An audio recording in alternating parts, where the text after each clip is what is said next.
How are you? Doing great. So great to be with you again. I'm really glad to have you. Dr. Gage is speaking, my friends, at the Catholic Answers Conference in September, September 21 to 24, right here in beautiful San Diego.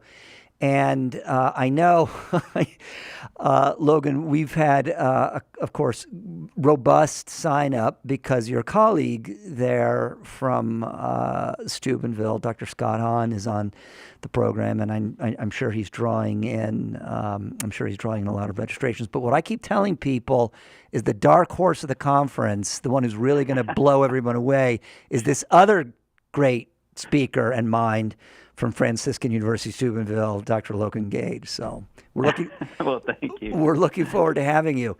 888-318-7884, 888-31-TRUTH. My friends, this first hour, we're going to answer the question, what is good? How do we know what is good? If you have any questions related to determining what is good, open up the topic for us a little bit more here, Dr. Gage, so we can inspire some interest in our callers. Yeah, sure. There's a few different things we might mean by asking that question. I was thinking about it, and the question, how do we know what is good, could mean a few things.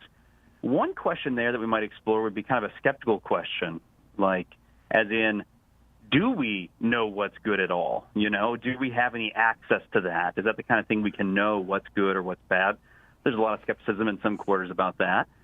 Another thing we might mean by asking how do we know what's good is what's the process, right? Like what's the learning process by which we come to know about good and evil? And there I think we have a lot to say about different ways perhaps in which we know truths about what's good and what's evil. And then maybe a third and final way to understand this question is the philosophical interpretation, I might say, something like this. What makes the good things good and what makes the bad things bad? Right. And there we got to do a little bit of philosophy. So maybe a skeptical interpretation, do we know what's good? Maybe a question about the process, like how do we come to know these things? And then thirdly, how do we know why are the good things good? Why are the bad things bad? So three different ways we might take this. And I think in the Venn diagram, there's going to be a lot of overlap in these categories. Absolutely. 888-318-7884, 888-31-TRUTH. Chris Check sitting in for Cy Kellett, my guest, Dr. Logan Gage, head of the philosophy department at Franciscan University, Steubenville. We're talking about what is good. Is there something that is in fact this a reality? Can we know it? If it is, how do we know it? And then what are the ways that, of course, we have access to it? Dr. Gage, let's maybe tip the hand a little bit here. A lot of this, you would argue, I'm guessing, we do know quite apart from the reality of divine revelation. Absolutely. I think we have, good access, not infallible access through our natural faculties, but really good access to basic truths about what's good and what's evil, just using reason. We can see it all around us. I think sometimes we don't know how to answer the further question. Well, wait, how do we know those things? And then we start to have skeptical worries. But I'd ask everyone to sort of pause and say, wait a minute, you definitely know that torturing kittens for fun is not a good thing to do. You definitely know that. It's one of the most sure things you know. How you know that and how you came to learn that, those are different questions. But you definitely have, some decent moral knowledge. 888-318-7884. What is good? How do we know it? Dr. Logan Gage, my guest. So let me follow up with that on the kittens. Sure. I know that torturing kittens is bad because I just sense that. I feel that's a bad thing to do. I actually kind of have a sort of a revulsion, or I just have a sort of a visceral reaction to the idea of torturing kittens. And by the way, I'm a dog person, but nonetheless, I still feel that this is probably something bad to do. So it's kind of a feeling, but feelings. You're suggesting maybe those feelings are informed by something else, or those feelings cause us to go deeper. And so there's something that begins maybe in the imagination or in the emotion, but then we can get a more intellectual grasp of it. Absolutely, absolutely. In fact, I would urge people not to immediately abandon their moral beliefs just because they start, say, with an emotional or sort of guttural reaction to things. Perhaps we're having those emotional reactions because we're sensing something before we can process it all, right? So if I see someone being mugged in a dark alley and I immediately get angry before I even fully realize what's happening, before I form any arguments that this is an injustice, well, my emotions there are doing a good job. We often think of emotions as misinforming us, leading us astray, but in typical cases, our emotions inform us about things in the outer world before we even fully process it rationally. And so, you get angry, and that alerts you immediately to an injustice, and only later can you unravel sort of why it's an injustice, because taking money from other people is wrong and that sort of thing. So I would urge people actually not to dismiss a sort of a starting place with the emotions. They can be fully rational things to listen to. 888-318-7884. We're talking, the show is Catholic Answers Live. We're talking about what is good and how do we know it with someone who actually is trained to answer this question for us, a philosopher. And I want to come back to philosophy in a second here, but let me follow up on something that you said, and I want to make sure that I understand it, because I think it's something I think about a great deal, and I think it's important. You sort of talked about sort of a pre-rational knowledge. Am I using the phrase correctly there? Sure, yeah. Before the front of your mind gets to things, sometimes you sense or feel things with your emotions. It's almost like the knowledge of the nursery, if you will, sort of like what we get from nursery rhymes and then from reading poetry, or even, I don't know, from observing the natural world. I know that John Senior, who ran the Pearson Integrated Humanities program there at KU in the 70s and 80s, talked a lot about this pre-rational knowledge. And one of the he even argued that before we could get to sort of the rational philosophy, that we had to sort of cover this area of pre-rational knowledge. People needed to learn how to think in this way first, or understand in this way, I guess I should say. Yeah, absolutely. And this makes a lot of sense in our Catholic tradition, right? We have a well-developed philosophy by which we not only have a body and a soul, but we are this union of the two.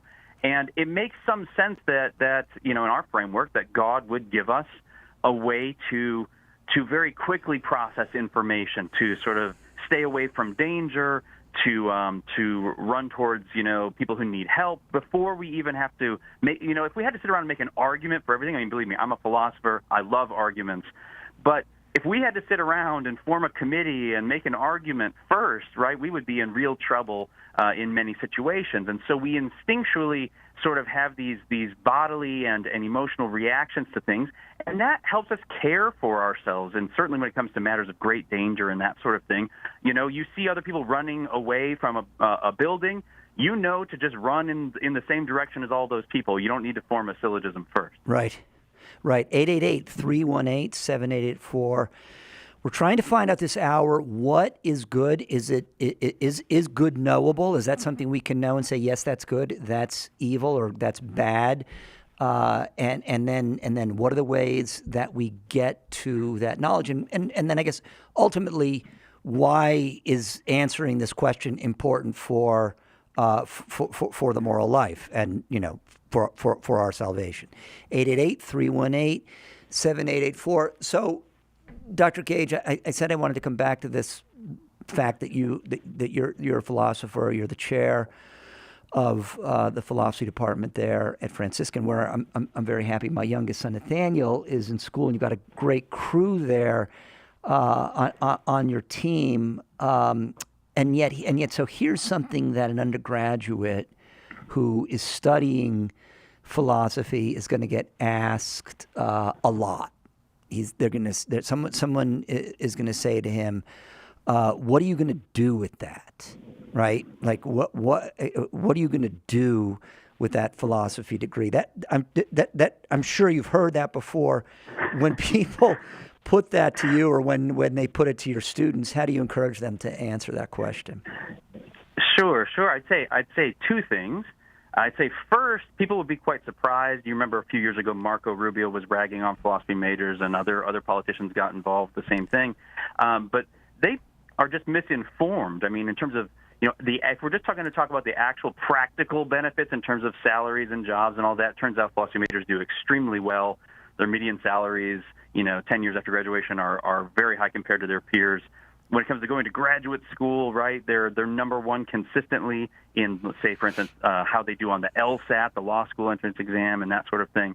But, of course, philosophy is more important than just those practical benefits. Philosophy didn't begin so that we could get jobs. Right. Philosophy began because we wonder about things and we want to ask the deepest questions. And then we want to see if we can give rational and organized answers to those questions. Do we have to settle for just what we're told, from someone else, or can we think through these things rationally? And philosophy is a discipline where we get to ask all the really hard questions that the scientists and sociologists and so forth don't want to deal with, right, about the soul and God and those sorts of things. And so I think we do philosophy because we wonder about our world and what's real. It happens to have some great practical benefits. But I think we should do philosophy even if it didn't have those benefits. 888-318-7884. So, in fact, I would venture to say that philosophers are good ones, or well-formed ones, well-trained ones, are in greater demand now probably than ever in human history, as we just descend into a kind of utter irrational chaos within our culture. Oh, absolutely. It's so refreshing when you run into someone, even someone who disagrees with you, but it's someone that can follow an argument, can stay with the thread of the argument, can see what the evidence on both sides is, and has a well-formed thought, even if we disagree with them. That's a refreshing thing. What's the sad truth is that many people with no training at all have a hard time doing that. And so I always encourage young people to at least take some philosophy, see if you can learn how to organize your thoughts. You'll be a better writer and communicator in the end, but you'll just be a better thinker. 888-318-7884. My friends, we're going to take a short break. Before we do, I mentioned at the beginning of the hour, the Catholic Answers Conference is coming up very quickly, September 21 to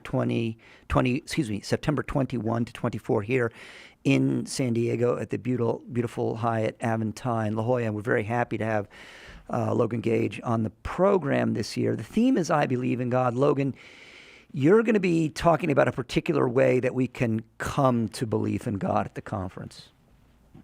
That's right. I want to talk about beauty. This relates to sort of what we were just talking about a minute ago, the emotions and our ability to perceive things.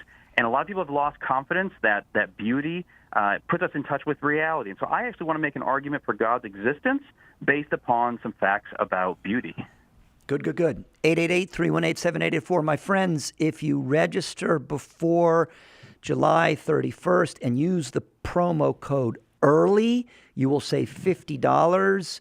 We have special room prices if you're going to stay at the hotel, but the rooms are going very fast, so please don't delay. I can tell you that the number of registrations we have at this moment, that is in mid-July, are the highest they ever have been at this point in the history of the Catholic Answers Conference. So the thing looks like it's going to sell out, so please don't delay registering. CatholicAnswersConference.com, CatholicAnswersConference.com, right back after this. Catholic Answers Live.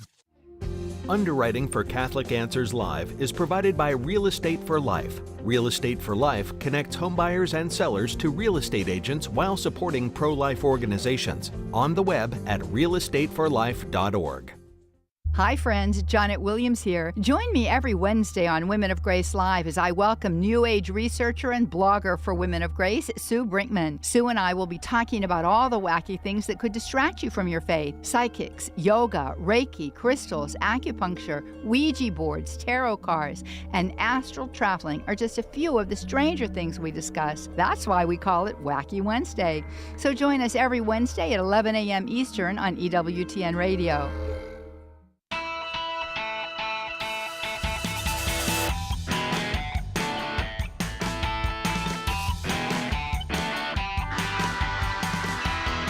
Catholic Answers Live. 888-318-7884. 888-31-TRUTH. I'm Chris Check, sitting in for Cy Kellett, back here tomorrow, please God. And my guest, Dr. Logan Gage, chairman of the philosophy department at Franciscan University, Steubenville, and also appearing on our program at the Catholic Answers Conference this year, September 21 to 24, here in beautiful San Diego. We're talking this hour, my friends, about what is good. And here we're not meaning it's impossible to find a good pizza in Steubenville, Ohio. I mean, I don't know. I'm not sure. Well, there is that Italian place in the Wintersville, in the next town over, that's quite good. That was a good movie, or he's a good friend. I guess all these are get closer and closer to what we mean here when we're talking about good as an objective reality. Am I using that word correctly? You're the philosopher, so you have to correct me. Absolutely. Yeah, absolutely. Good. All right. How do we know it? Well, is it knowable? Because I guess, Logan, you would tell me there are people who would say, no, actually, that's not something we can know. Yeah, there are, although surprisingly, or at least it might surprise many people, that is a very, very minority view in philosophy itself. You know, if you go back in philosophy to the major universities about 100 years ago, I think you'd actually find more people who were skeptical that we have a lot of moral knowledge.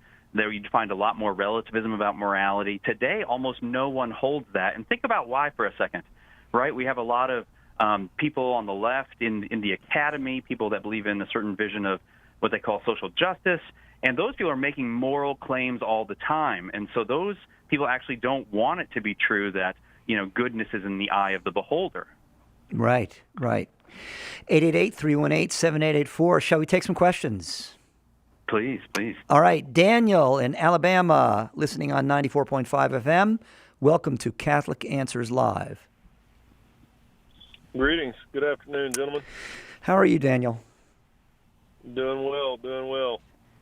Just tuned into y'all's conversation, and have only been listening for a few minutes, but I heard your discussion about the kittens, and then the discussion about the visceral response, when how instantaneously and viscerally we know when there's a crowd. There was an example, you used a crowd running from a burning building, that we need to run from the burning building.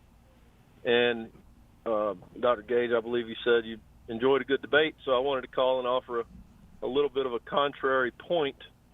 And running from that burning building, when the crowd is doing it, I think we should all challenge ourselves to immediately question whether we're doing the right thing by going with the crowd. And today, it really this point presents itself in the culture of the world with the pro-choice movement and the rainbow flags and the pride movement, and it seems like it's everywhere, and it's been everywhere during the month of June, and the media is pushing it down all of our throats. But shouldn't we all instantly, when there's this mob mentality, shouldn't we all stop and say, wait a minute, good question, we're Daniel. not a part of that mob?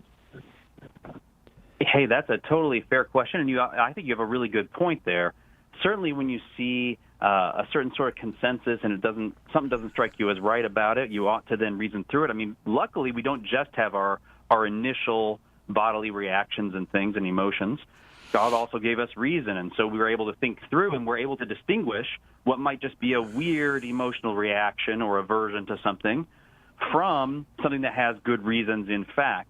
Now, I actually don't think in the case of, say, something that immediately strikes you as dangerous, I actually think you should start running the other way, and then maybe while you're running, you can then start to reason through it and think, is this a good idea or not? Am I only do I have any real reasons to run away? And I think there you should run and ask questions later, is my own inclination. But you're right. Our initial reactions are not infallible, right? We have reason, and then we can question them. And so just because everyone tells us that boys can become girls and girls can become boys, we just hear that over and over and over. If someone thinks they are, then they are. Well, we ought to then use our reason, right? And you shouldn't just go with your first gut reaction and as though God didn't give you any reason to think through these things. So I really do agree with you about that. How's that, Daniel? Yeah, very, very. I think we're in agreement. My point would be, when the mob is going one direction, I think we should challenge ourselves to stop and think and say, is this really what I believe is the right thing to do, or should I, as a Christian, as a Catholic, should I take the more sacrificial role and go and try to help those people in that burning building, or just going with the mob is just a very dangerous thing, and I think we should challenge all of ourselves to really question that when we see mob type activity. Thank you, Daniel. Right. If I can follow up, Logan, on what Daniel's saying, I think one of the ways this mob mentality, or what I would maybe describe as kind of go along to get along, it manifests itself, or one of the reasons it manifests itself so broadly is a confusion of sentiment with rational thought. So I don't want to offend someone who is suffering from same-sex attraction, for example, or is caught up in some self-destructive behaviors, and I don't want to appear like I'm cruel, or and so is that what this is? Is that sort of sentiment getting in the way of rationality, and then as a consequence, not in fact providing what is good? No, absolutely. I mean, it isn't like our view of homosexuality in our culture changed because we all found a new argument, right? I mean, it clearly had something to do with, portrayals of sympathetic people on TV and so on and so forth. The only thing is, I think we shouldn't go to the opposite extreme, though. We shouldn't say, so our sort of emotional reactions, our feelings, our sentiments, those don't count for anything. They're no good, right? We shouldn't go to that opposite extreme either. God gave us both our emotions and bodily passions as well as reason, and we need to use all our sources of information to try to find the truth. But yeah, does that make sense? Yeah. Chris? So actually, if I am understanding you correctly, then it's necessary to give some weight to those sentimental feelings. I certainly think so. I mean, if you have an utter revulsion to, let's say, carving up animals for no good reason, right, and disemboweling them and hanging them in your garage, that's just a weird thing to do. And I hope when I say those sorts of things, you do have a little bit of a revulsion inside. Yeah. And I'm urging us not to dismiss that just because we haven't worked out the arguments of exactly why doing that to animals isn't just or something like that. We ought to pay some attention to our initial reactions, even though they're not, utterly infallible and they don't trump everything else. We certainly don't want our reason to be trumped by emotion, but that doesn't mean that emotion and our instinctual responses should be dismissed. We're going to run up against a hard break here, and then we'll go back to callers. But so let me ask you, how do I manage that sentiment? And that probably is longer than you can give me in 30 seconds. But how do I know when I'm giving in too much to sentiment and not applying enough rationality? And what's the proper mix here? Well, it seems that we start with what we have initially. We have a certain reaction, and then we look for reasons in the neighborhood as to what might make this a good or evil action. So if you have a revulsion to something, you might think, what is wrong about that? Is that harming the animals? Is it making myself a worse person? And if after a long period of reflection, and maybe you consult the great thinkers of Western civilization, and no one has a good answer, well, then you might doubt that your emotions were on the right track, your reaction. But my guess is usually you can think of some reasons why you felt initially as you did, and they don't just boil down to because mommy said so or something like that. You can find reasons in reality. So I'm trying to find harmony between that rationality and that Exactly. sentiment. Yeah. Michael, David, Heather, we'll get you on right after the break. 888-318-7884. Catholic Answers Live right back after this. Are you ready to defend your faith in a world of unbelief? Join us at the 9th Annual Catholic Answers Apologetics Conference. This year's theme, I Believe in God. and it'll help you provide clear and charitable answers to atheism, agnosticism, and plain old indifference. Don't miss what promises to be the event of the season. Join us in San Diego from September 21st through 24th as we welcome our special guest, Dr. Scott Hahn, and an all-star lineup of great Catholic speakers. Spend quality time with your favorite Catholic Answers apologists and enjoy 4 days of fun, fellowship, and adoration of the Almighty. Seats are still available, but they're going fast. Visit CatholicAnswersConference.com or call 888-291-8000 to register. Enter promo code EARLY and save $50. That's CatholicAnswersConference.com. Want to know more about the origins of the Catholic Church? Joe Heschmeyer explores the beginnings of Christianity in The Early Church Was the Catholic Church. Joe digs deep into the words and actions of those who lived right after the apostles to refute anti-Catholic claims of how the faith was lived back then. Order your copy of The Early Church Was the Catholic Church today at shop.catholic.com or get it at a good Catholic bookstore near you. Our Lord needs articulate defenders of the truth to spread the joy of the Catholic faith. Catholic Answers monthly giving club, Society 315, helps you fulfill the call in 1 Peter 3:15 to always be prepared to make a defense for the hope that is in you. For as little as $10 a month, you'll help Catholics grow in faith, bring lapsed Catholics home, and lead non-Catholics to the truth. Go to casociety315.com and join today.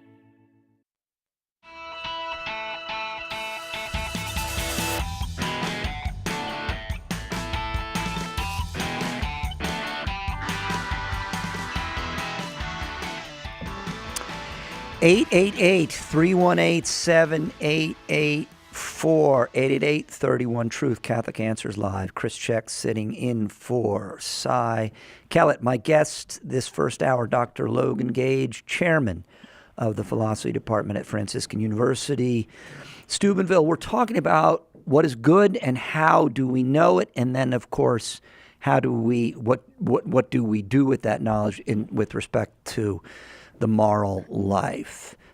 Michael in Utah, welcome to Catholic Answers Live. Hello. Hello. Hey, Michael, we can. Oh, okay. Well, I think how we know what's good is when we're born, we have an active subconscious mind, and what happens, I think, is, that's why children are able to perceive more things, in different, forms than an adult. And then as we grow, we're subjected to propaganda. We're subjected to theoretical nonsense, indoctrination, TV, radio, things like that. I'm not saying radio is bad, but and then we learn to put that to the side, the subconscious mind, and go more towards rational thought and how to just to survive in the world. And then so we lose that connection to God. I think the devil's always trying to, Satan's always trying to break that connection with God. And through propaganda, through like the other gentleman was talking about, through LGBTQ, things like that, and just make everything normalized and okay. Oh, it's okay to do this. It's okay to do that. Don't worry about the morals. Morals are for old people. Morals are for people that that are hateful, things like that. They're always try. I have noticed that the news and media is always trying to make any kind of standard hateful and angry, but they're the ones that, if you see, they're the ones that are on television yelling and with their eyes bugging out of the top of their heads, and they're always the ones committing violence and burning buildings down.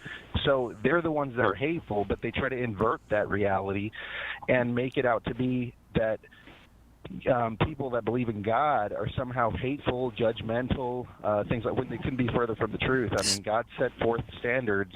You can, anybody can read the Bible. I know people say, well, I can't read or anything. Well, there's audiobooks. I mean, you could listen to the Bible. You could have somebody else read it to you, anything. So a couple of things at work here, Dr. Gage. First, this question of the subconscious and what its condition is, as someone, or when someone's born, and then as they mature. But then the other thing that Michael raises is I guess what sounds to me like competing versions of what is good, and how we unpack that. Sure. Yeah, I want to partly agree with you and disagree with you there. I mean, so I agree that when we're born, we often, and our mind is, I think our subconscious is always active. It's always processing information and things.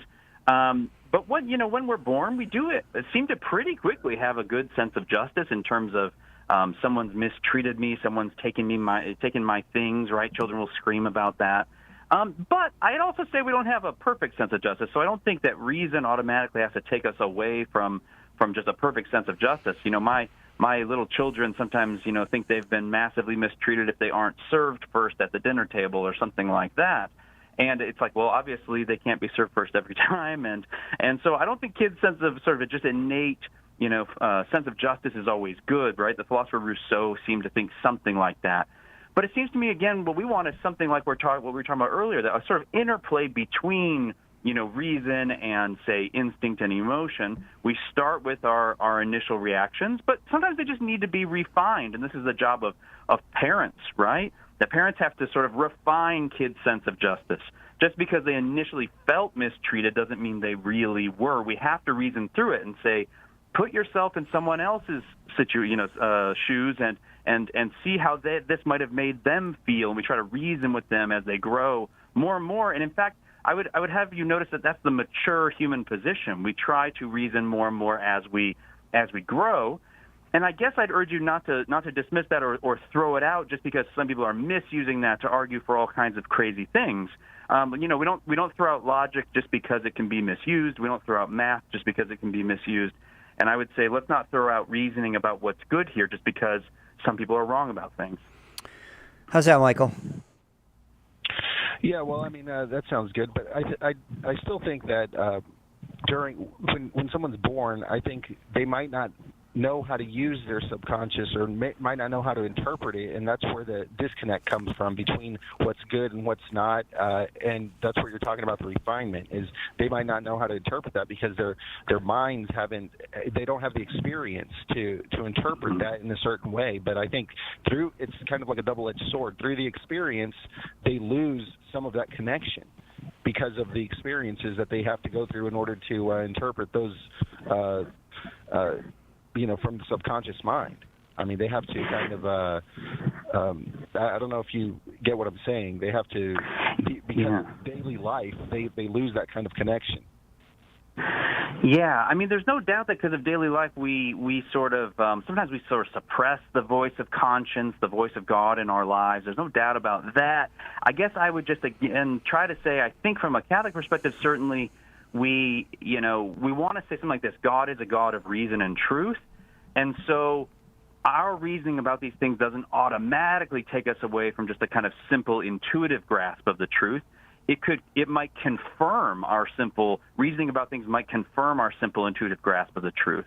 And so reason, I don't think we want to say necessarily takes us away, although it could, right? Sometimes people go to college, they get misinformed about all kinds of things, which is why I'd urge everyone to go to a good college.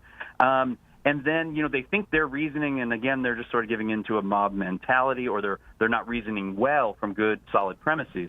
But I think reason's our friend here. We start with our natural inclinations toward things, and that just needs refinement. And what does it need refinement by? By our reason, looking at the evidence, seeing, well, is this action actually harmful toward community and toward myself and so forth, or is it beneficial? So we can reason about those things, and what we want, again, is a kind of consonance between the two things. We want a kind of consonance between how we initially feel about things, I hope, plus what our evidence says and what's reasonable. 888-318-7884, 888-31-TRUTH, talking to Dr. Gage from Franciscan University about what is good and how do we know it. David in Buffalo, we're going to go to you in a second, but I want to follow up with Michael's question here, because it sounds to me like the effects of original sin are part of this calculus of what he was calling subconscious. Yeah, absolutely. I mean, we do have some initial sense of justice, but at the same time, it's sort of perverted towards our own wants and needs. Augustine tries to get at this in the early books of the Confessions, where he noted, my students don't like this very much because they want to say babies are nothing but goodness, and they haven't had any. Yeah, that's what I always tell them is, you won't say the same thing necessarily once you've had one. Children are beautiful, and ontologically they are good. Like in their very being, it is good to be a human being. We are made in the image of God with, will and intellect and emotions. But that doesn't mean we're always morally good. We might have some innate sense of justice, but it often gets perverted for our own ends, So I notice when you're unjust, and I don't notice as much when I'm unjust. I get angry at you, not necessarily at myself. And so yes, absolutely, that initial twisting through the fall is something we got to keep in mind. And that's why we can't just say, oh, all of our sort of, instinctual reactions are always innately good. 888-318-7884. 888-318-7884. A couple of lines open to talk to Dr. Logan Gage. Let's go to David in Buffalo, New York, listening on Stations of the Cross. Welcome, David. Hi, can you hear me? Yes, loud and clear. All right. So I think that, most philosophy departments in the United States are more in the analytic tradition. So, David Hume, Bertrand Russell, and the emphasis there is rigorous argumentation, rigorous method, and there you can evangelize with arguments that are very sound, like Aquinas' 5 ways. But my question is how do you go about evangelizing in the context of more continental philosophy, where the tradition of thinkers like Derrida or Foucault, where the whole concept of rationality is called into question as even if rationality is good or not at all. Yeah, Dr. Gage, if you can give a little more color there of the distinction between analytical and continental philosophy as you answer this question, I know that'll help a lot of our listeners. Yeah, absolutely. So I think our caller is correct. So in the analytic tradition, this is mostly the English-speaking tradition of philosophy over the last 150 years. And he named some of the figures there. It's a style or sort of method of philosophy, if you will, more of a style, I might say, in which people prize clarity, logical rigor, and argumentation, and so forth. And then we have philosophy that's done not so much on the British Isles, but on the continent in Europe that we often call continental philosophy. And here this is much more French and German-speaking philosophy. And, we have thinkers like Kant and Hegel in the German tradition, and then a lot of French thinkers, and he mentioned more recently we have people like Foucault and Derrida. But the question, I take it, if I'm not mistaken, is something like, how do we sort of, how do we argue, how do we reach people? Maybe it's not through rational argumentation anymore with a lot of people. I guess I would say, I don't know, if somebody's really so far gone that they don't appreciate a sort of argument, I don't know that there's anything left to say. Obviously, if you abandon reason all the way, we can't use reason to talk you out of it. I do think the kinds of things that might reach people, though, who have gone at least somewhat down that path, and my guess is they haven't totally abandoned reason, but, something like, and by the way, not all continental philosophy has done that, but in particular the strand he's talking about has, the sort of postmodern strand of continental philosophy. I think if someone's heading down that road, though, we can say, but do you really believe that in other areas of your life? So you think goodness, or claims of truth are just power claims, right? That's kind of sort of one of these postmodern things that we hear a lot in the culture. You're making truth claims, and that isn't really true. You're just trying to have power over me by asserting that something is true. I guess we should ask people whether they really believe that, right? Let's point to other areas of our life where we don't seem to believe that. So for instance, even in postmodern philosophy, people are making a lot of claims about the way society really works in truth. And they certainly don't believe that their own claims are nothing but power grabs. They really believe that they found the truth of things. They believe in truth about how language works and so forth. And so for people who are tempted to go there, I think we might try to say, number one, do you really believe that in your practice? And then number two, I think we might also ask, not only are you being consistent there, but just, look at what this worldview has sort of brought us, right? It's brought us nothing but strife. This isn't the sort of thing you can sort of build a beautiful civilization on, believing that there's no goodness and truth and that it's all made up as as a sort of power grab. I think we might also ask one more thing. How on earth do you know that, right? I mean, we always sort of get on the defensive trying to ground all of our truth claims, but, we ought to ask people really genuinely, how do you know that? How is it that you and Marx and like two other people are able to really see behind the curtain of reality? What makes you guys so special? Because for the rest of us, it looks like, no, something could be true and a legitimate truth claim without just trying to have power over other people. I get the feeling that before people get on an airplane, for example, they have total confidence, in Bernoulli's principle. Or if they're going to drive across the Golden Gate Bridge, they have a complete confidence in the mechanical engineering principles that informed the construction of that bridge. So exactly to your point about in so many aspects of our life, we can be quite absolute about our acceptance of the truth. David, was that helpful? Was that answer helpful to you? Yes, it was. Thanks a lot. Good. 888-318-7884. We're going to take a short break, and then we'll get to you, Ruben, in Texas. My friends, the Catholic Answers Annual Conference is fast approaching, September 21 to 24, our 9th annual conference at the Hyatt Regency La Jolla Aventine. The theme this year is I Believe in God. We live, as Cardinal Newman observed more than a century ago, in an age of unbelief. And I think, Dr. Gage, you will agree with me, things have not improved since Cardinal Newman made that observation. And so it falls to us, Catholics, believers, those of us, by the way, who have been given the gift of faith. You didn't do anything to get it. It was given to you.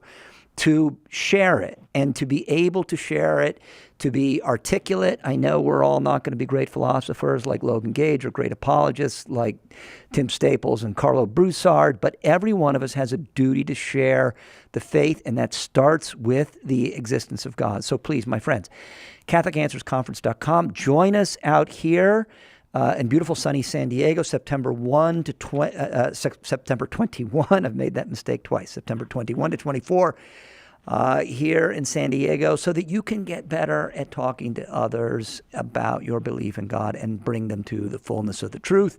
Catholic Answers Live, 888-318-7884. Right back after this.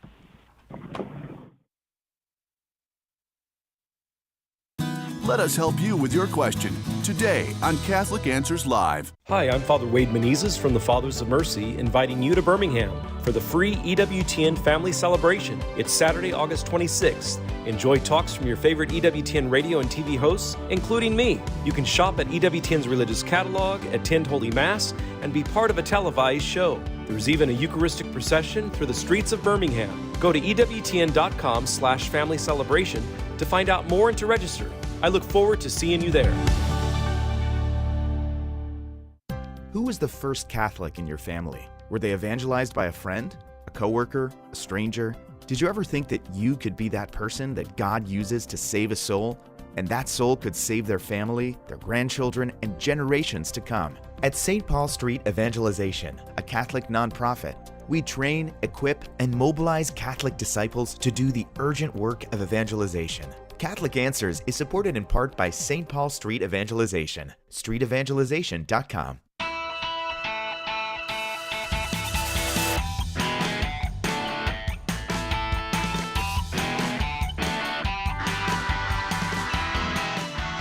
(888) 318-7884. Chris Check sitting in for Cy Kellett, Catholic Answers Live. Coming up in 15 minutes, my brother, Father Paul Check, director of the Shrine of Our Lady of Guadalupe in La Crosse, Wisconsin. Ask a Priest for another about 10 minutes, a little bit more. We have the great Logan Gage, head of the philosophy department at Franciscan University, helping us understand what we mean as rational persons and what we mean as Christians when we say something is good or that is good. How do we know that good exists? How do we determine that? Or do we know that it is? How do we determine it? And then how does that affect our moral life? Let's go to Ruben in Texas, listening on the EWTN app. Ruben, welcome to Catholic Answers Live. Hi, thanks for taking my call. For sure. How do we know what's good within the church? with so many differing opinions, so many clergy, etc., on social media, sometimes I worry that I'm doing the wrong thing, thinking the wrong thing, going the wrong way. So how do we determine what's good within the church? Yeah, wonderful question. Well, yeah, no, good. This might be more in your wheelhouse, Chris, but maybe I'll just give it a start and let you finish. But I think the safest thing we can do is to understand our tradition well, right? I mean, the classic example is, of course, they say, and I don't know if this is actually true, but of course, this is an anecdote spread far and wide, that the way people detect counterfeit currency is by knowing the real thing, and so informing ourselves about what our tradition teaches, right? Knowing our catechism well and where those truths come from can really help us recognize when a voice is sort of off track, even though they're claiming to be restoring the church and the only true Christians left and so forth. We can stay on track by sort of knowing the mainstream of our history, our tradition, and so forth. But what would you say, Chris? Well, I would ask, so the Greeks tell us, and you can correct me if I'm wrong, that we're social animals, and so I would ask you to advise me and our listeners, to what extent can we or should we make use of friendships, for example, or people that we've come to know over time, and say, okay, well, this is an involved topic for me. I don't have the theological training to get to the bottom of this. The way this person is speaking about it has this, what Benedict calls sort of a studied ambiguity. Pope Benedict used that expression, and so I'm feeling a little bit bewildered, and I don't have the, and I don't have the training necessarily to find the good and the evil in the proposition. Can I turn to friendships? And if I want to do that, then well, now what path should I follow? Yeah, and I do, and I think that's even made harder by the internet, right? Where you sort of find the friendships become more and more online, where maybe you don't know whether someone's really a holy person and whether you ought to sort of listen to them to the same depth as someone else. Our relationship, we just know that someone is very upset about something on the internet, and we can get pulled into that. And so I would just say, stay in the mainstream of the church, right? Of the tradition, and you don't have to have a new opinion about every little footnote or phrase of every little thing that comes out, say, of the church. But stay in the mainstream. Know your catechism, right? Our job isn't to sort of parse every new little thing. Yeah. The other thing that I would ask you about here, Logan, or I would encourage our listeners in this regard, and I feel pretty confident you would agree with me, and that is that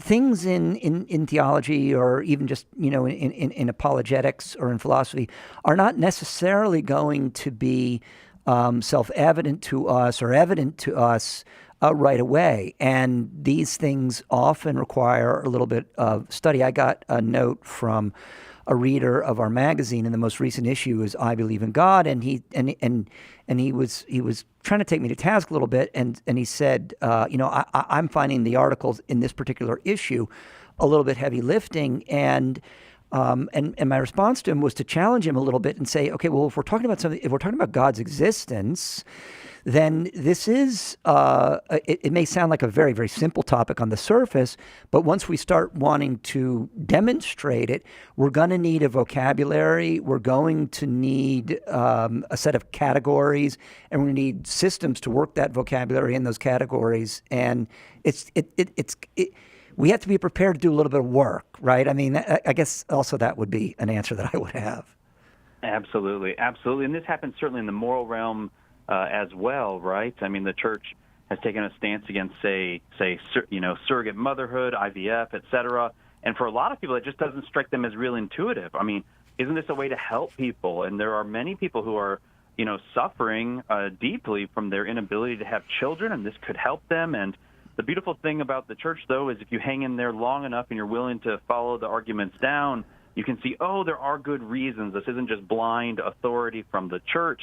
Rather, it turns out that, some of these new technologies sever the vital link between, say, parent and child, this deep thing that children have a right to know their parents and so forth. And so it's the kind of thing, at the first of it, you might, at a glance, you might say, oh, I don't even know what to make of this. This is a complicated argument. I can't believe the church teaches that. It sounds so cruel to these people. And if you hang in there, I think you will find the answers. Ruben, is that helpful?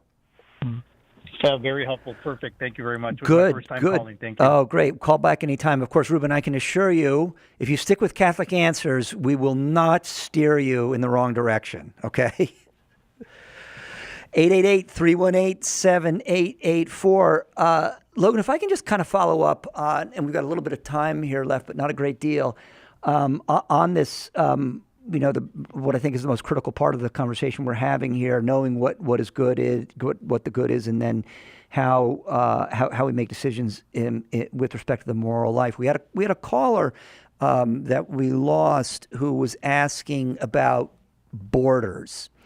And here she means like the Texas border or something like this, and she wanted to know how can we regard borders as good when they cause a lot of suffering? So if we can use that as a point of departure to maybe answer the broader question of we might see something as good. I mean, I'm glad I have a front door, and I'm glad there's a lock on it, for example. But it doesn't mean I'm never going to allow anybody inside of my home because I like to throw parties and things like this. So,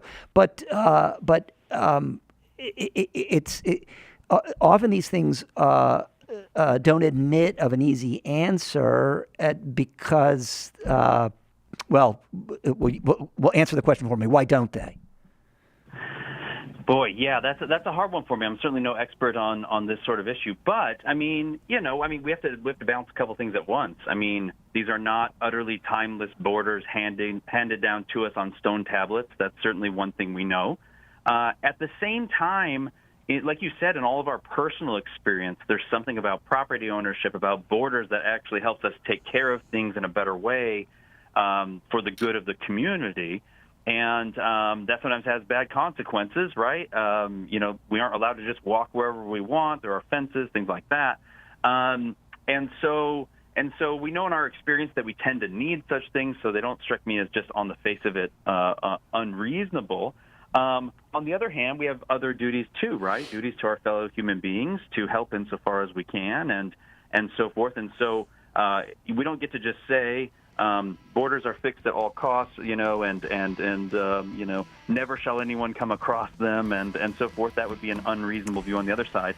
And sometimes in these difficult questions, we ought to just start by outlining, say, the boundaries, right? I mean, one side that would be completely unreasonable to say we don't have any other duties to anyone. Once we form a political entity, we have no more duties to other people. That's obviously unreasonable. On the other side, right, the idea that, well, these are all just made-up, arbitrary, boundaries on a map. There's no real good reason why anyone ever formed a border in the first place. Well, no, that can't be right. So I think we can stay away from the extremes.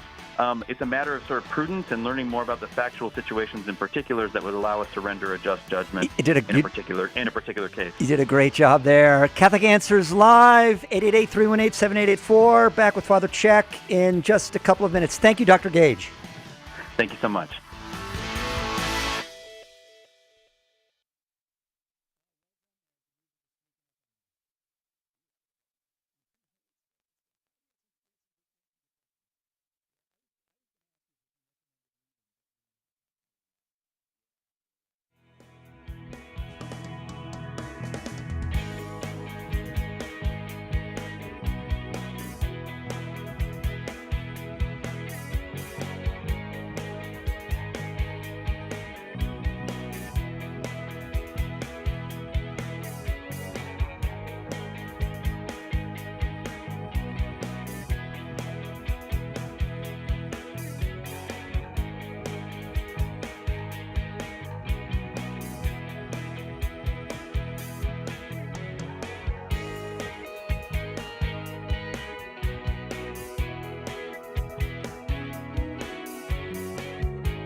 Catholic Answers Live is the name of the program.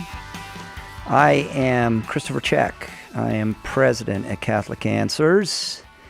And my guest this first hour is Father Paul Check, my older brother and godfather, who is also the director of the Shrine of Our Lady of Guadalupe in La Crosse, Wisconsin.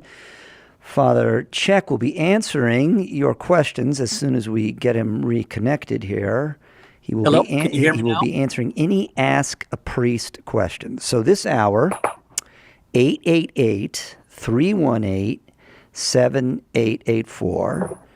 888-318-7884, 888-31-TRUTH. Ask a Priest. Any questions? My brother, you there?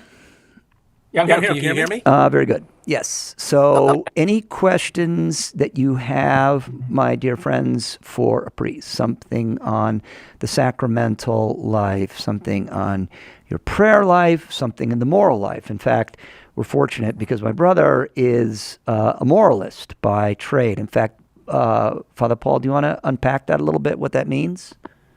Well, in the church's study of theology, he makes distinctions. Dogmatic theology would cover topics like ecclesiology, the study of the church, Christology, that's obvious enough, Trinitarian theology, sacramental theology. And then there is the moral life, which is the study of the virtues and the commandments and the life of grace. So in other words, how is it that we achieve sanctity with the help of the Lord? And that gets to very particular questions that people often have about, should I do this or avoid that? Today, many of those questions are Sixth Commandment questions, chastity related, but not always. Some of them, of course, are related to the virtue of justice, the Seventh Commandment, and other things too. So we can talk about any of that. 888-318-7884, 888-31-TRUTH. And my brother, you are a regular feature at the Catholic Answers Conference, which is coming up September 21 to 24 right here in San Diego. I believe in God, CatholicAnswersConference.com. Yes. And my brother, you will be talking about the relationship between liturgy and belief. That's right. You want to tease that a little bit for us? Lex orandi, lex credendi. Sure. No, I'd be happy to. So let's think of the interior life and indeed the life of the Lord outside the Holy Trinity, what we would call the economic Trinity, that is to say his relationship with the world, as two motions. One is downward, which is the second person of the Blessed Trinity made flesh coming into this world for the purpose of being with us, to assume the human condition and ultimately to take on the burden of sin. And then what happens after his crucifixion is the upward movement, which is to say his return to the Father. Of course, he spends some period of time after his resurrection and prior to the ascension to the earth. And then he returns to his Father in heaven. So this movement down and up is also something that we can understand in terms of the church's liturgy, but in terms of our own interior life. Particularly with regard to the mercy of God, God comes down to us. Think of the Good Samaritan in the ditch. He can't lift himself up. Yes, so the Good Samaritans are retelling of the incarnation. God comes down, rescues, and then lifts us up to his friendship. So we're going to think about this movement, this twofold movement of how the Lord comes to us and then shows us the path upward, and then where we find this in the liturgy. I think that's the path I'm going to take. I'm looking forward to hearing that talk, and I know also you'll be offering that masses for us for the entire conference, and then the mass on Sunday morning. 888-318-7884, 888-31-TRUTH. My brother, when you were talking about these orientations the downward and the upward movement. You mentioned something called the interior life. Let's have a little bit of explanation of what we mean there, interior life. Okay. Well, so the life of prayer for the church and for the Christian has a public or an ecclesial component. That is to say, the church as the worshiping body of Christ. This is the ecclesial or public worship. And then there's the personal or the devotional aspect, the interior life, the life of grace inside the soul. So the public worship of the church is found principally in two places. One, the Mass, which of course most Christians, Catholics are going to be familiar because of the third commandment. Please God, they're going to Mass on Sunday. It's also the divine office. So that is to say, the liturgy of the hours, the breviary. This is also the public worship of God of the church, which is undertaken in monasteries and convents, religious communities. And of course, there are many lay faithful who also pray that. This is the public, common ecclesial worship. The devotional life and the interior life is what individual Christians have and want to have, because we're not just praising, worshiping, thanking God, petitioning Him, and telling Him of our sorrow for sin when we're at Mass, or those who participate in the divine office. That's also part of our life of prayer. So an easy way to think of the prayer life or the devotional life is very simply like this: please, thank you, I'm sorry, and I love you. These are the four parts of the interior life. There are also acts of humility and acts of faith that we can make. But just to think of this in terms of petition or intercession, please, thank you, acts of gratitude, acts of contrition, I'm sorry for my sins, and the highest form of prayer, and actually the most healing form of prayer, is praise, worship, and adoration of God when we tell Him that we love Him simply because He's good.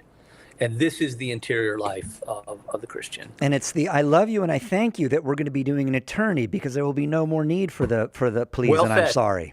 Yep. So that's good. So I would say at least 51%, if I could say it like that, of anyone's prayer life should be occupied with the I love you and the I am and I thank you, because in eternity there will be no more need for petition or intercession, and there will be no more need for contrition. Yeah, so in this life, yes, but not in the life to come. So let's not forget to practice I love you and thank you, because that's what we'll be doing for eternity. Please God. 888-318-7884, 888-31-TRUTH. Chris Check sitting in for Cy Kellett. My guest, Father Paul Check, my older and wiser brother, the one my parents put all the effort into. If you have questions for a priest, the moral life, the sacramental life, the prayer life, as my brother brought up, the interior life, how do I grow in my interior life? Questions along these lines. One more thing, my brother, before we go to questions. Sure. It seems to me that growth in the interior life very much is tied to the work that you're doing right now at the Shrine of Our Lady of Guadalupe, where, in fact, you're encouraging souls to come on pilgrimage. That's right. So pilgrimage is part of that devotional life. That is to say, the life of the individual Christian in search of Christ, in search of holiness, sanctity, union with God. And as the Cardinal Burke, who is the founder of the Shrine, likes to say, it's the oldest devotion, because really it goes all the way back to the beginning of the Old Covenant, the Old Testament, when Abraham is invited to leave where he is living and to move and to go on pilgrimage, which of course will become permanent somewhere else. So the purpose of pilgrimage is to go somewhere physically. Remember, we have an incarnational religion. So it's a corporeal as well as a spiritual movement. And it is to go to a place on the ground for the purpose of expressing any of the parts of prayer we spoke of before. And to do this in a spirit of trust and surrender to the goodness of God and His providence. And that grace then received at the pilgrimage is to accompany us back to the life that we live in normal circumstances, and to remind us of the presence of God and the goodness of the goodness of God to us in the many different forms daily. My friends, I can't encourage you enough to make a trip out to La Crosse, to the Shrine of Our Lady of Guadalupe. There are many reasons to. One is, if you can't go to Mexico City, the Holy See has said that you get the equivalent graces. They have declared this as a matter of church proclamation, if you will. You get the equivalent graces if you go see Our Lady in La Crosse. The place is, of course, extremely well led by my brother, who was also an officer in the Marine Corps, so you know it's watertight there. But the third reason to go, well, it's a beautiful building, a beautiful setting. So I guess the fourth reason is staffing the priory there now are the Norbertine Fathers from St. Michael's Abbey. They've sent an advance party out there to. As we would have said in the Marines, out to La Crosse. So you've got great Norbertines from St. Michael's Abbey hearing confessions, offering Mass, giving spiritual direction. So if I could just say, this year we're likely to crest 90 and maybe even 100,000 pilgrims, and we will hear over 10,000 confessions. Praise God. Praise God. Yeah. 888-318-7884. Remember, have we take one question and then take a break? Please. Pamela in South Dakota, welcome to Catholic Answers Live. Talked before we went to Rome together. I'm the photographer. Yes. Well, you know, there's I'm glad you brought up Rome, Pamela, because you can do a quick commercial for me. I have about 10 spaces left, a little more than 10 spaces. Cy Kellett, Joe Heschmeyer, and I are taking a crew in November, CatholicAnswersPilgrimage.com. So you can just tell everybody how it completely changed your life and what a great time it was. It was truly amazing. We've done pilgrimage before, but this one, I don't know, there's something special about Catholic Answer Family.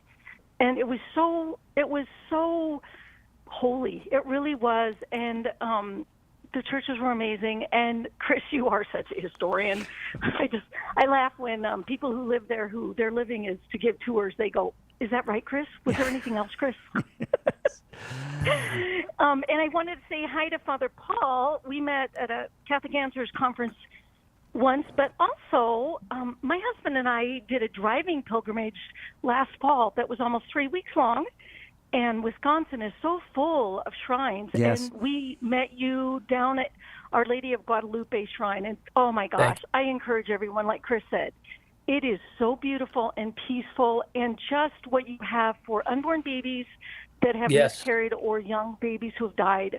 That alone is so special. Had I known about that when my son died, I would have had my son there. So yeah, it is wonderful. We have so many beautiful places in this nation that are incredible, truly are. Well, so I thank encourage you, Pamela. And I'm glad that you received the grace. And peace is a word that people often use when they're speaking about coming to the shrine. And that peace is not just the absence of tension or conflict, but there is the ordering of the goods, and there is a sense that something special, unique, supernatural is taking place. And that can be felt as soon as you drive onto the property, which is, of course, very beautiful from a standpoint of nature, but then, of course, the Shrine Church. And I'm glad you mentioned Wisconsin. There are actually 4 shrines in Wisconsin. We're one of them. Then, of course, there is the very well-known Our Lady of Champion on the eastern side of the state, which is the only approved Marian apparition in North America. And then Holy Hill, which is a monastery in Milwaukee. And then the 4th shrine is Lambeau Field in Green Bay. Pamela, I'll tell you what, if you can hang on, we're going to take a short break here, and then we'll bring you back and you can ask Father Check your question, okay? You bet. 888-318-7884, Catholic Answers Live. Chris Check sitting in for Cy Kellett. My guest, Father Paul Check. Ask a Priest. Right back after this. There's only one Catholic Answers Live. Are you a coffee drinker? If so, you can now enjoy a coffee roasted to perfection by the Carmelite monks of Wyoming. Delicious Mystic Monk coffee is roasted and prepared by monks in a hidden cloistered monastery and is available in over 25 varieties. All Mystic Monk coffees are works of perfection and labors of love. For more information on how to purchase Mystic Monk coffee, visit mysticmonkcoffee.com. That's mysticmonkcoffee.com. The most original and exclusive Catholic content is on EWTN Radio. One time somebody said to me, "Why don't you air these people?" And I said, "No, because I don't think they're Catholic." He says, "By what right do you have to say that?" I said, "I own the network." Mother Angelica Live Classics. Every morning, 2 Eastern, on EWTN Radio.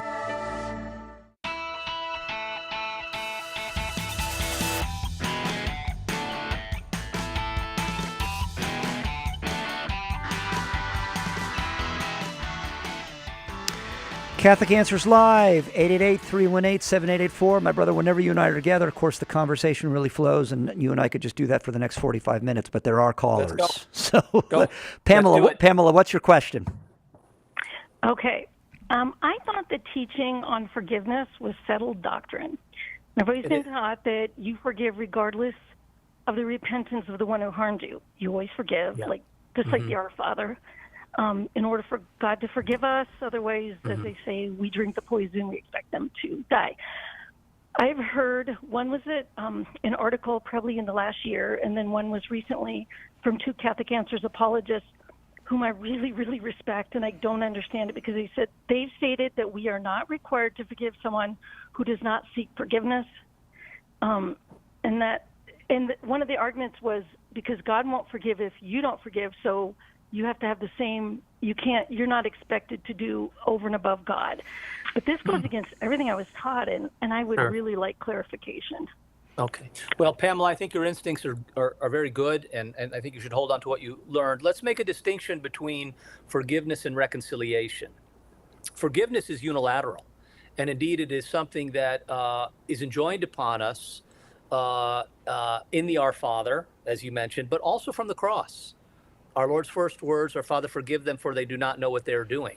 So in that sense, there's a unilateral, that is to say, on the part of the person who was offended, we are expected to offer forgiveness even if the person doesn't seek it. But I want to distinguish that from reconciliation, especially in the sacramental form, where we call the sacrament confession or penance. There, reconciliation requires two people to stand in the light of truth together. Now, God always stands in the light of truth. But for us to receive his forgiveness in the confessional, reconciliation is sometimes called, yes, we have to ask. We have to say, "I am sorry." And we have to say, with God's grace, "I'm going to try not to sin again." So the distinction, I hope, is helpful there. Forgiveness we offer to people even if they are not asking for forgiveness. But in the sacrament of penance, confession, reconciliation, the penitent must have some expression of contrition, sufficient sorrow for sin, a recognition that what they have done is wrong, and a desire to avoid the sin again with the help of God's grace. Does that help explain it? Well, and I agree with everything that you said, but this really, and I hate to use names, but if you look up Tim Staples, he has an article on forgiveness. Just read that, and then, boy, if you could ever address it on Catholic Answers, because he got a lot of grief from it because I saw a lot of pushback on some of the responses, but I would really like to understand where he's coming from. So maybe Tim can explain it someday. Of course, we want to. I'm sorry I didn't see that. Reconciliation. Pamela, we'll need to get you to call back when Tim is on the air. I'm not sure I saw the article that you're referring to, but my brother and I will take a look at that, and then we'll chase that down. I'm glad for your call, and thank you, Pamela, of course, for your kind words about our Rome trip. And it is a family when we go, for sure. Mary in Nebraska, welcome to Catholic Answers Live. Hello. Hey, Mary, how are you? It's good to talk to you. Yes. Yes, I'm concerned. Have you done anything about talking about the selling birth control over the counter? It just happened just recently, and it's going to be so bad. Every young person be able to buy it, and it's like just wrecking our young people. It's wrecking our divorce.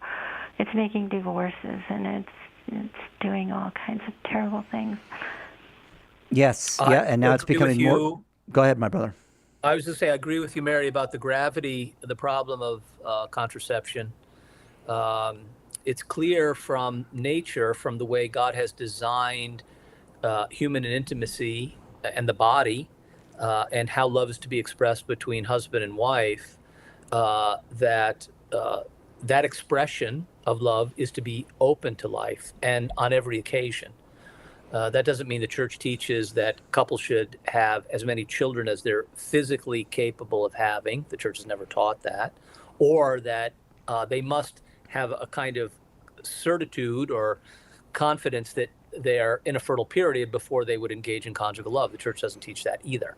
But every action in this intimate realm, every expression of conjugal love should be open to life. And I agree with you that when we tamper with that, or we attempt to tamper with it, it winds up hurting those who are involved, and particularly young people who typically are not yet committed to or ready for the relationship that the covenant of marriage is, and the grace that will only be given within the covenant of marriage. And so this is a terrible problem. And the civil order has made this a problem for young people by increasing the availability of contraception. So I'm glad that you're concerned about it. We need to pray about it more and to give good example. And those families which are living the teaching of the church in this way are lights. They show us exactly how love and life are to be together. And in that sense, they are such great blessings and witness to us. So thank you. Mary, if I can just follow up real quickly to what my brother has said there, when Paul VI issued his encyclical Humanae Vitae, there was quite a bit of resistance, and then of course there was quite a bit of resistance from within the church. Nationally known theologians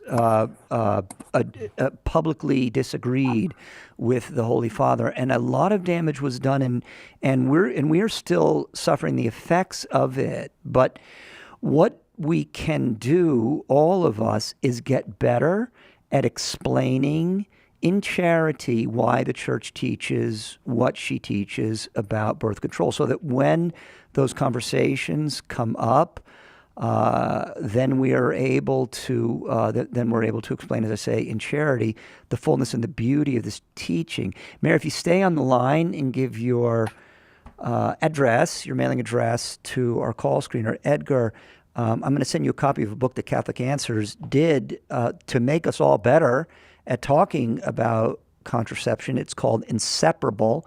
And any of you who are listening, Cardinal Burke, in fact, wrote the foreword to this book. Any of you who are listening who want to get better at talking about this very critical teaching, I encourage you to pick up a copy of the book.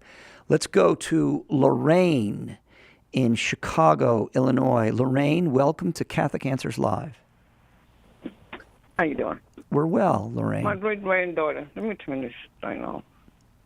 My great-granddaughter wants to know what happened after you die.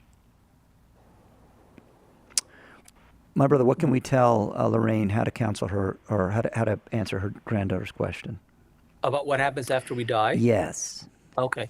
Well, let's start with this. One of the things that distinguishes us as humans is that we prize our life, and we want life to go on uninterrupted. And we know that from the strong instinct that we have to self-preservation, that we jump out of the way of cars and that we avoid fire and flood and this sort of thing. And even though we know that we will die, and we see people who are close to us die, and we go to funerals and we lose people who are dear to us, that instinct for life to continue cannot be vanquished. It's deeply within the human mind and human heart. And of course, God is the one who put that desire for life within us, because he himself is life, and he wants us to enjoy eternal life with him. Now, you and I can't see eternal life from here. We don't have the vision, so to speak, with these eyes to be able to see heaven, but we're assured that it's real by the virtue of faith. Faith is what is offered to us and first comes to us at baptism. The grace of faith comes to us at baptism. And from that moment on, the soul desires not only life in this world, but life in the world to come. And so what happens to us at death is that we have the opportunity, if we've lived well, a life consistent with the commandments and the gospel, to enjoy eternal life with Jesus Christ and the Holy Spirit and the Father. For those who have known that this was the path and have rejected it, their understanding of their future will be far worse and disastrous. That is the teaching on damnation and hell. But that can be avoided, and more importantly, we can long for what God gives us by paying attention to the words of Christ's gospel. My brother, we got to take a hard break there. Lorraine, I hope that was helpful to you. Call back anytime. 888-318-7884. Chris Check sitting in for Cy Kellett, Catholic Answers Live. Right back after this. Want to get right to the core of Christ's saving message? Want a roadmap for living the life Christ calls you to? It's time to look again at the Beatitudes. In his new book, Heart of the Gospel, How the Beatitudes Show Us God's Plan for Happiness, Father Sebastian Walsh demonstrates compellingly how these 8 declarations make up the foundation, the essence, and the final goal of Jesus' teaching. Heart of the Gospel illuminates the scriptural passages from which we get the Beatitudes, explains the significance of their wording, their order, and their timing in Jesus' ministry. And it draws out edifying parallels and connections with salvation history and the lives of the saints. Most importantly, Father Walsh offers wise counsel from his own work as a priest and teacher to help you live the Beatitudes in your own life. Order your copy of Heart of the Gospel today at shop.catholic.com or ask for it at a good Catholic bookstore near you. If you're not a Bible scholar, the full message of how the Sunday Mass readings fit together can be tough to comprehend. Apologist Carlo Broussard is here to help. Join Carlo every Friday for the Sunday Catholic Word podcast. In each episode, he unpacks the scripture readings for that Sunday and brings them all together so you can better understand and defend the faith. Visit SundayCatholicWord.com to subscribe. That's SundayCatholicWord.com. Want to know more about the origins of the Catholic Church? Joe Heschmeyer explores the beginnings of Christianity. In the early church was the Catholic Church. Joe digs deep into the words and actions of those who lived right after the apostles to refute anti-Catholic claims of how the faith was lived back then. Order your copy of The Early Church Was the Catholic Church today at shop.catholic.com or get it at a good Catholic bookstore near you.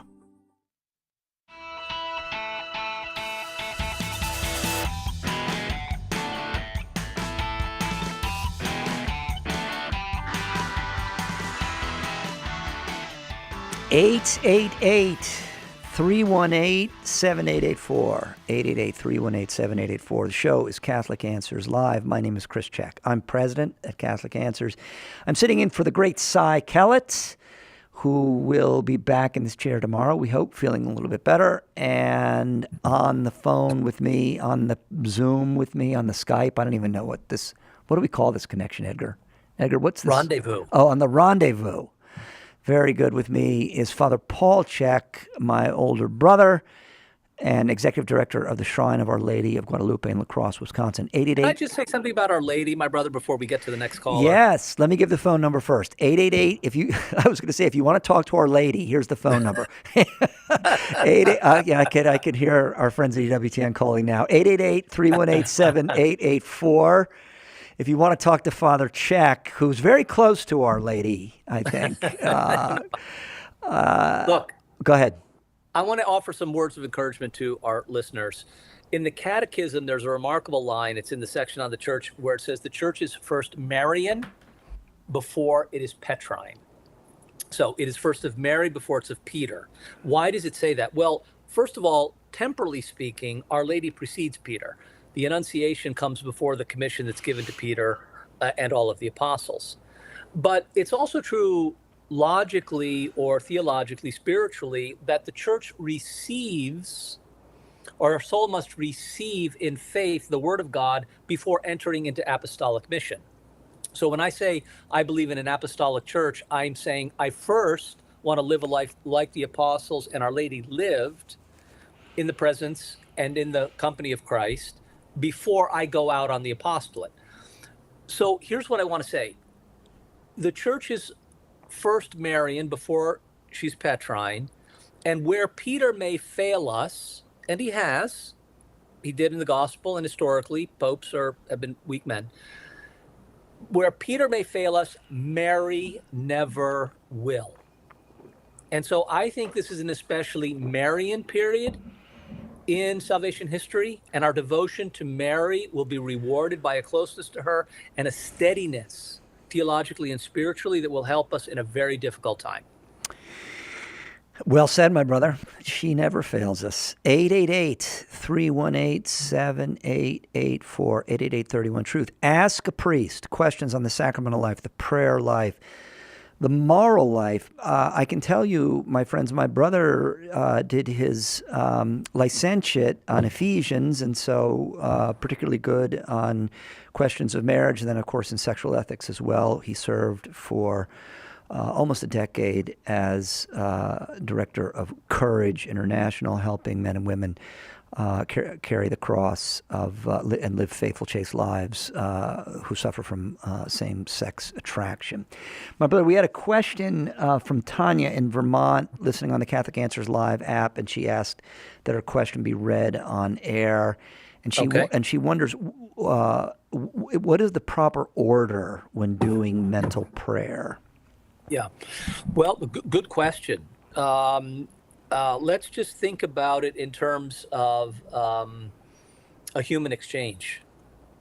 So when we meet a friend, we want to put aside distractions, be completely in their company, put that away,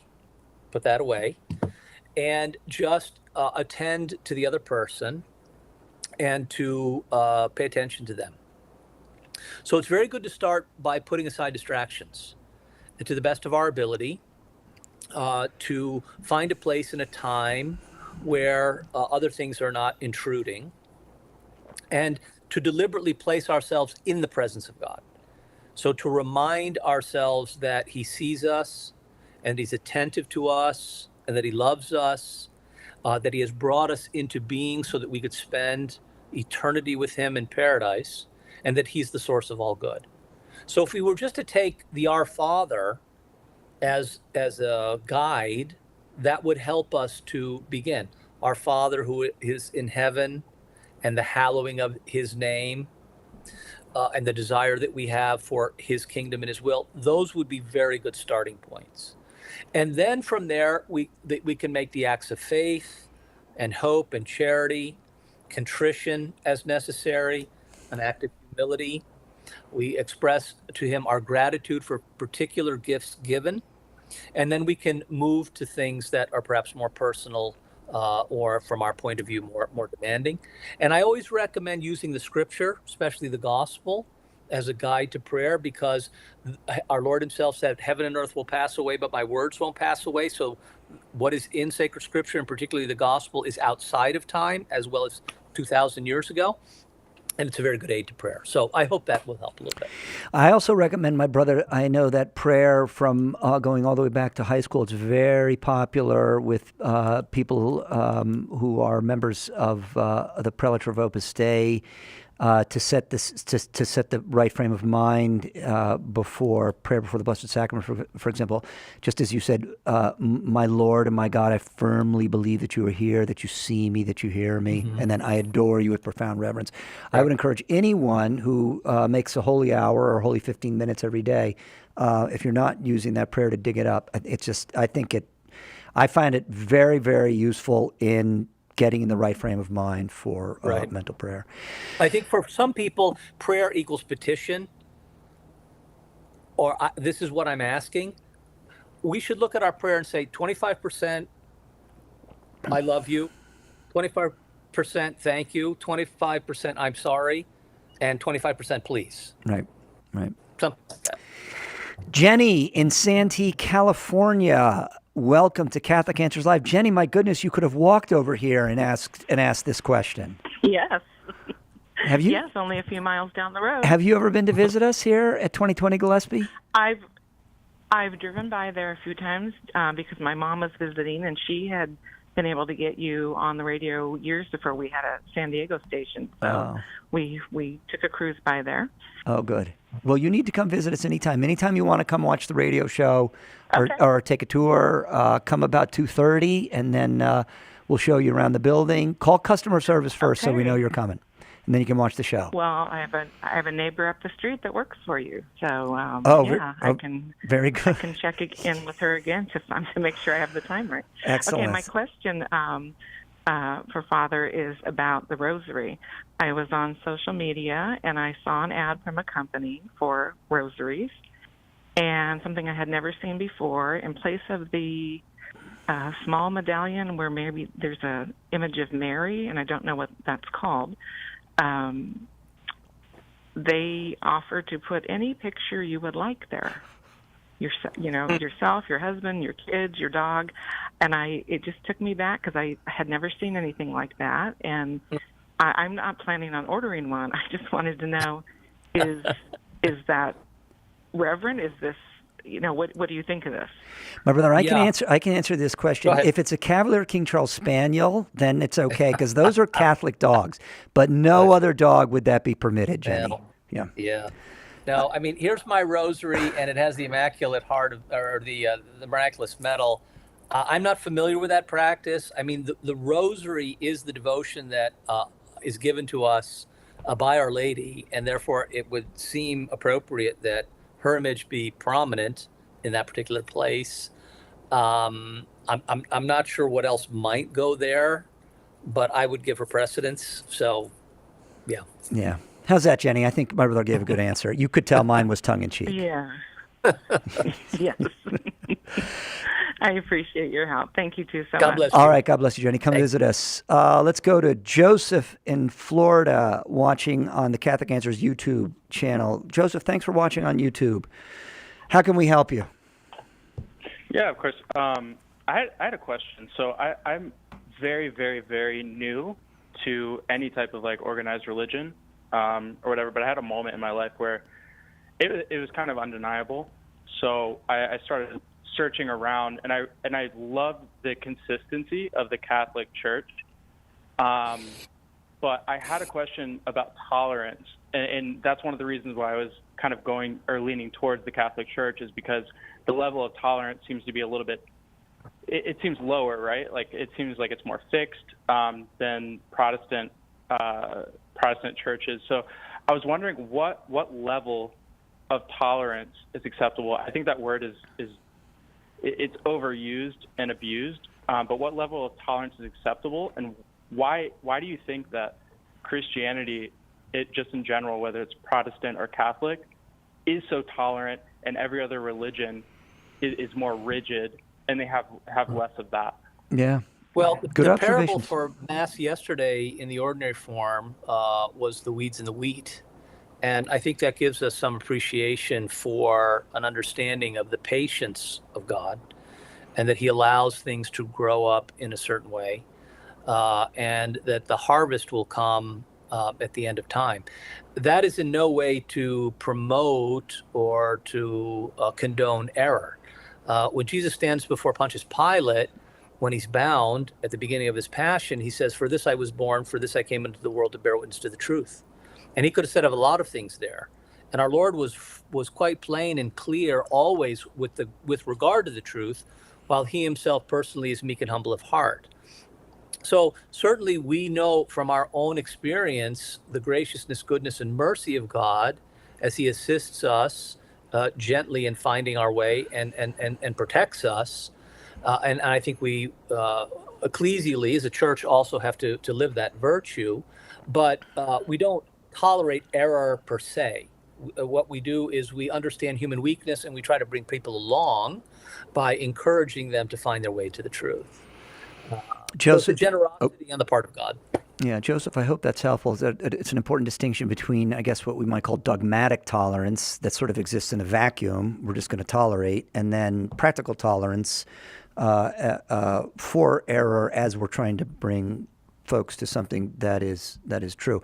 Joseph, if you can give your address to Edgar, I'd like to help you a little bit more as you explore the Catholic faith.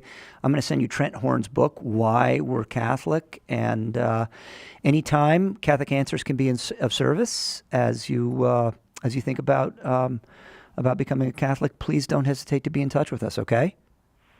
Yeah, I appreciate that. All right. God bless you, brother. Let's go to Brian in Cleveland, Ohio, listening on one of my favorite stations, 1260 AM, The Rock, run by the great Bernadette. My brother, you were there at The Rock with Bernadette and Dick Ross. Yeah, Bernadette. I have I got the, what do you call those cups? The to keep you hydrated. Yeah, that's right. Yeah. I got the apron. Brian, how can we help you, brother? Yeah. I'm in a Bible study group. We're mixed Christians, mainly Catholics, but mixed Christians, and I felt like I had a pretty good grasp of this question, but I was just kind of looking for an opinion. So, our question that the group has been discussing for a couple weeks now is: the soul and the spirit separate, or are they the same? For a person, and one person had made the comment that the soul is ours and the spirit that's in us is the Holy Spirit. So if there's a way to break both of those parts down, I guess. Yeah. Is the Right. question. St. Paul speaks about spirit, soul, and body, and soul. The soul is a part of what it means to be human. So we are corpore et anima unis, body, soul, composite. The Spirit of God comes to us first at baptism. And so this is the distinction between the natural life, which begins at conception, and the supernatural life that begins at baptism. How's that? And is that the Holy Spirit coming to us, or is that our own spirit? I think it can be understood to be the Spirit of God that resides in someone when they're in a state of grace. Okay. But that's our individual spirit, is what you're saying. It's the spirit that's resident in the soul and indicates the presence of God in the receptacle, which is the human soul. But now it has a divine component to it that is not proper to us, but is only given to us. It is, as Newman would say, or Paul would say, it's in us, but not of us. Okay. And I'll add on to that a little bit. So upon passing, the spirit would go to heaven, or the soul and the spirit go together? Together, because the soul is the necessary receptacle for the Spirit of God. This is the resident. Think of it like a tabernacle. A tabernacle that's empty is just a shape, a form. When the Eucharist is put in it, now it's the home of God.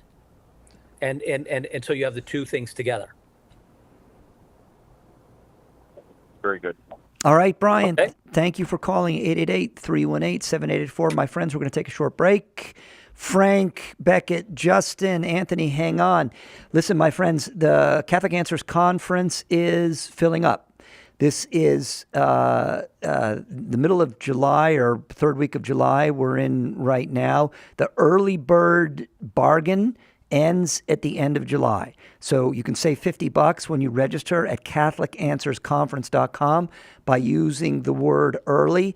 I can tell you this, in the 9 years we've been doing this conference, we are at the most seats that we have sold in July. So by September or even sooner, there is a very good chance this conference can sell out. So please don't delay registering. Also, there's a limited number of rooms at the hotel. It's a great hotel and a wonderful room rate that they offer us.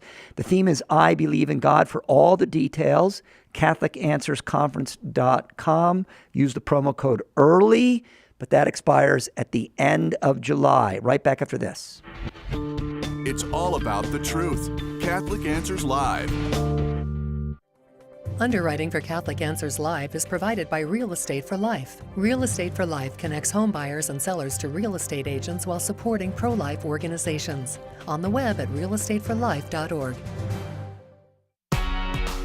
If you have a few minutes a day, you can become an EWTN media missionary in your parish, in your community, or through prayer. Be a part of Mother Angelica's mission. Place your gifts and strengths in service to Christ and His church by volunteering your time and sharing the eternal word with the world. Visit EWTNmissionaries.com today. EWTN, the Global Catholic Network. The Catechism defines evangelization as the proclamation of Christ and His gospel by word and the testimony of life. But what does that look like in real life? It looks like St. Paul Street Evangelists out in the public square, sharing the good news. We're a Catholic nonprofit that starts conversations by handing out free sacramentals. Then we employ our method of listen, befriend, proclaim, and invite. Catholic Answers is supported in part by St. Paul Street Evangelization. Visit streetevangelization.com to learn more.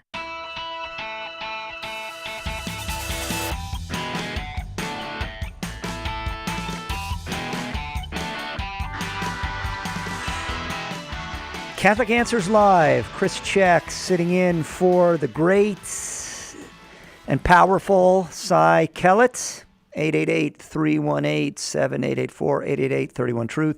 My guest, Father Paul Check, Executive Director of the Shrine of Our Lady of Guadalupe in La Crosse, Wisconsin, where he invites you to come on pilgrimage, and while you're there, of course, go see all the great shrines, including in Champion, Champion, Wisconsin, very close to Green Bay, where the one approved our apparition of Our Lady north of the Rio Grande, the great Bishop Ricken there, really doing wonderful work. Frank in Lake Wylie, listening on Carolina Catholic Radio. Welcome to Catholic Answers Live, brother. Thank you. It's great to talk to both of you. I know that grace is a gift from God, and as the recent reading said, we do not know how to pray as we ought, and the Holy Spirit intercedes for us. And it's always appropriate to ask God for the grace to pray well. But do you have any advice on what to do when you're praying the rosary or at Mass and you find your mind wandering and you get distracted? Mm-hmm. Well, thank you, Frank. It's a good question, and it's certainly a common human experience, isn't it? One of the terrible legacies of original sin is a loss of simplicity. Simplicity means that all the parts are related to the whole nicely and ordered. And because of original sin, there's a fracturing, there's a breaking, there's a crack in the mirror, and so to speak. And as a result of that, our minds can go in different directions. This is one of the reasons why statues and holy places are so important, because as Aristotle said, and Thomas following him, St. Thomas, nothing in the intellect, not first in the senses. So in other words, I don't have something in my mind except that I've seen it or smelled it or touched it or tasted it or heard it. And praying when I have the benefit of looking at a holy image. Some people actually pray the rosary when they're listening. We have a CD of Cardinal Burke praying the rosary in Latin, and people acquire that, and they like it, helps them pray. But having a visual image, it seems to me, is helpful and useful. But when we find the mind wandering, just to come back and to make maybe a little act of sorrow and an act of faith and start again and just begin.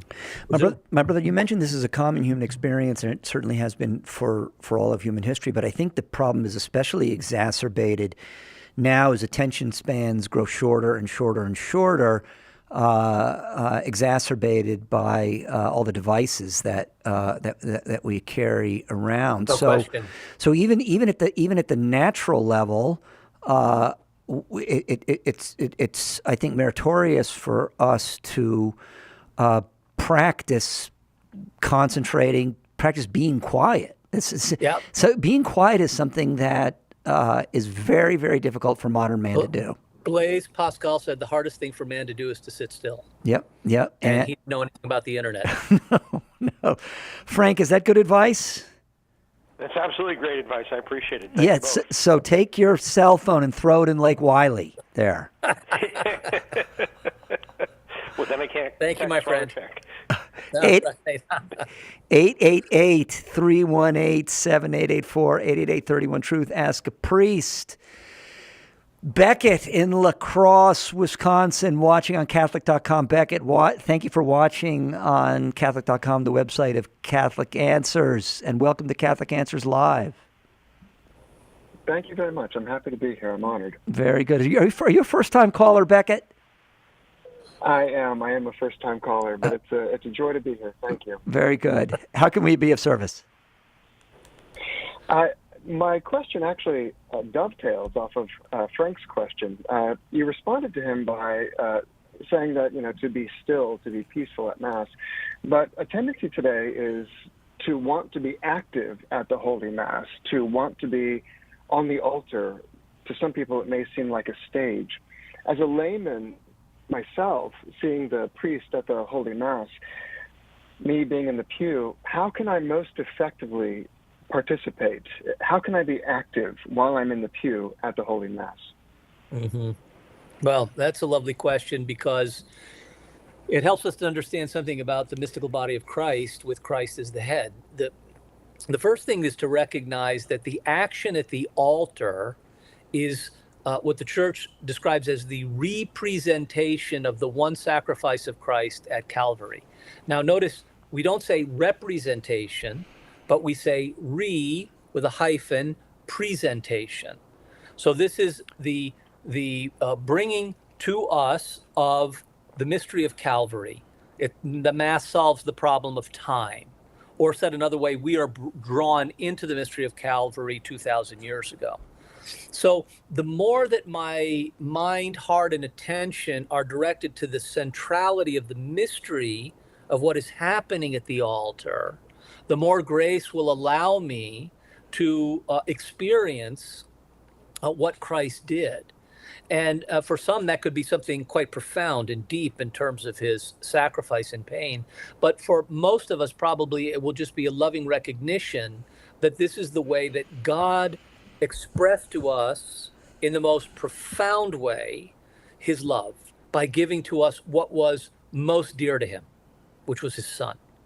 And then the Eucharist is the greatest sign or symbol or expression. So the cross is the proof and the Eucharist is the expression. And these are one reality.